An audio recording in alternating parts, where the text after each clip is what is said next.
Snack பார்த்தீங்கன்னா பாப்பா வந்து இப்போ வந்து பொரி உருண்டை தான் சாப்பிட்டுட்டு இருக்கா.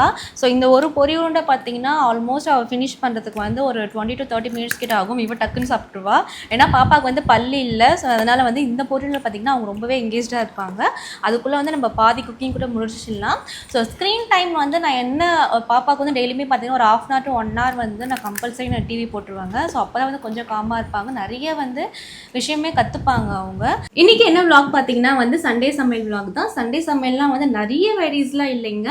ஸோ சிம்பிள் தான். சிம்பிளாக வந்து என் ஸ்டைலில் வந்து நான் எப்படி சிக்கன் கறி பண்ண போகிறேன் ப்ளஸ் ரசம் வித் எக், அவ்வளோதான் வந்து சிம்பிள் லஞ்ச் தான்.